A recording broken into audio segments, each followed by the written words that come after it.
Bonjour Fela Himalayenne. Vous êtes délégué général donc de Global Compact France. Alors, pour la faire assez courte, il s'agit du relais officiel du Global Compact des Nations Unies. En France, ce sont plus de 1200 entreprises et organisations à but non lucratif qui se rassemblent autour d'enjeux liés à la RSE et au développement durable. Est-ce que vous pouvez nous dire, évidemment en peu de mots, quelle est l'action concrète du Global Compact France ?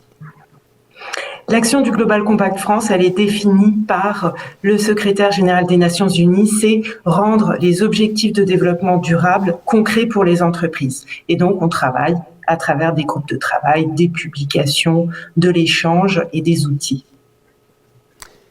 Les entreprises, est-ce qu'elles comprennent qu'il faut que ce soit concret? Est-ce qu'elles se servent de la grille des ODD, par exemple? En tous les cas, celles qui s'en servent, on l'a vu pendant cette période, ça a un apport pour elles. Ça a un apport d'abord parce que ça leur permet de regarder leur entreprise sur le temps long.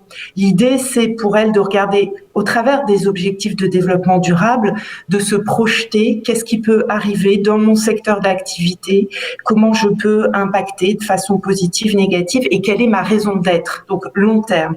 Ça leur apporte aussi parce que c'est une façon de revoir le modèle économique et donc de se mettre en posture d'innovation au regard de ce qui peut arriver. Et puis, il y a un autre point qui a été apporté par ces objectifs de développement durable, mais par le développement durable de façon générale, c'est le fait que cela embarque les collaborateurs. Et donc, ça crée de la confiance, ça crée du dialogue et ça crée des enjeux et des valeurs partagées. Donc, c'est comme ça que vous pouvez accompagner les entreprises pour qu'elles deviennent plus résilientes, en gros ? C'est exactement cet apport des objectifs de développement durable qui les rend plus résilientes. C'est-à-dire prendre de la hauteur, c'est chercher une posture d'innovation et puis être en permanence en dialogue avec ses collaborateurs, mais aussi avec l'ensemble de ses parties prenantes, ses grands donneurs d'ordre, ses clients, les ONG, les médias, le citoyen. Dans la crise qu'on vit en ce moment, une série de crises d'ailleurs, mais la grande crise sanitaire notamment, quels sont les impacts que vous constatez dans les 1200 et quelques entreprises et organisations qui font partie du Global Compact ? Alors, ce qu'on constate dans ces entreprises, c'est vraiment, on parle des entreprises qui sont les plus engagées, donc ça n'a pas vocation à être représentatif des entreprises françaises. Mais ce qu'on se rend compte, c'est les atouts qu'elles ont eus durant cette période. Et ça revient exactement à parler de ce que leur a apporté les objectifs de développement durable.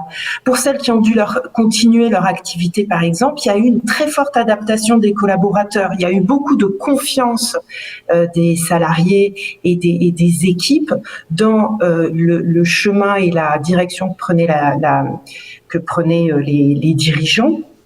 Il y a eu cette posture d'innovation dont on parlait, et puis toujours un lien avec les donneurs d'ordre qui ont fait, par exemple, que des marchés qui, pour une entreprise lambda, ont été